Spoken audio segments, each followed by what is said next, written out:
Finalmente, me gustaría agregar parte de los métodos que suelen utilizarse para resolución de sistemas de ecuaciones no lineales. Y voy a hablar del método de longitud de arco. Obviamente van a haber otros métodos y quizás los software tengan algunos más disponibles. Pero he tratado de concentrarme en los principales. El método de Newton-Raphson, el método de línea de búsqueda y ahora el método de longitud de arco. En el caso del método de longitud de arco ocurre algo especial, que es la incurrencia de alguna inestabilidad estructural que produce una alta no linealidad en la relación entre las variables de estado y las condiciones del ejercicio de la estructura. Vamos a ver un ejemplo en la siguiente imagen. En primer lugar, quiero que noten la forma de estas curvas, ¿sí? Que están resaltadas. ¿Okay?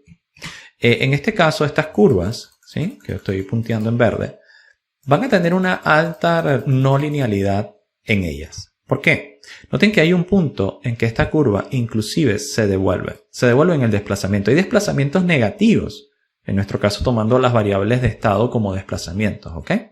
Hay desplazamientos negativos bajo menos cantidad de fuerza. ¿Y por qué se producen estos desplazamientos? Pues puede ser muy simple. Imagínense que tienen una estructura de esta forma que está empotrada, ¿sí? No está empotrada, sino que permite sus rotaciones.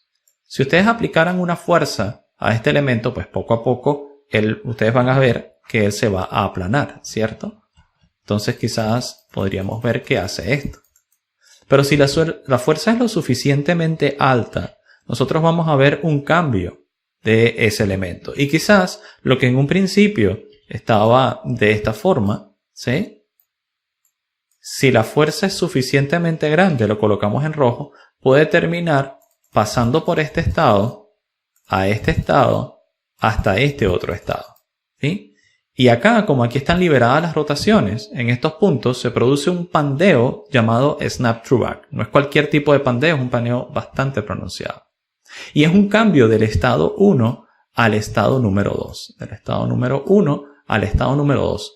Que produce, inclusive, sin aplicar yo una fuerza, un desplazamiento, ¿vale? De cambio de estado.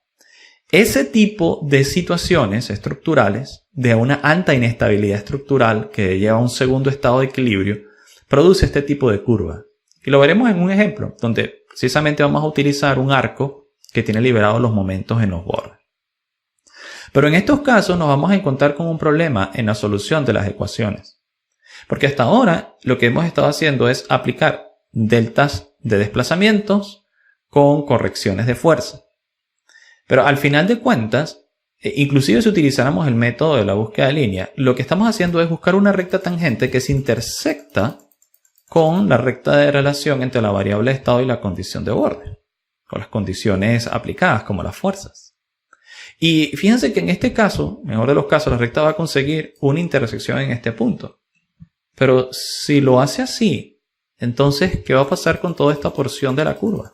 ¿Cierto? Toda esta porción, ustedes ven acá. Él simplemente le va a pasar por encima. No lo va a detectar. Él va a asumir que la curva continúa en este punto y va a desechar toda esta porción de la curva. Lo que hace que se imposibilite realmente la solución real del sistema. O al menos, aunque se consiga una solución, es decir, si se converge una solución, esta solución es errónea, porque realmente el camino de carga de desplazamiento era este. Entonces, en esos casos tenemos que utilizar un acercamiento distinto.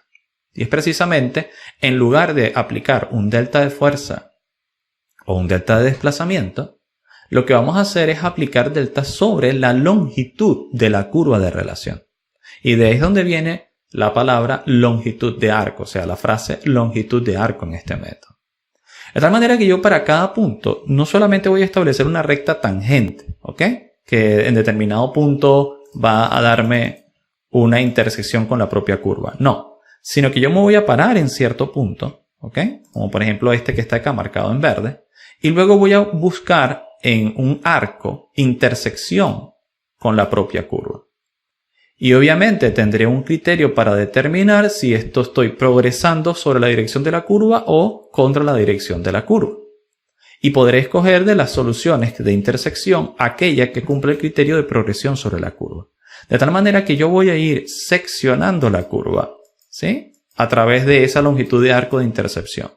Y eso me va a permitir capturar el comportamiento completo de la relación no lineal, inclusive en estos casos llamados snap through back, o en casos en los que hay una devolución de la deformación aún sin aplicar una carga. ¿Ok? Entonces, este método de longitud de arco, hay ocasiones en las que puede ayudarnos a capturar, digamos, el completo comportamiento de la no linealidad. Para ciertos casos, en especial de pandeos e inestabilidades, quizás va a ser necesario que usted lo active en sus modelos. De lo contrario, o no tendrá la solución completa o no tendrá una solución en absoluto, porque no habrá convergencia del sistema de ecuaciones.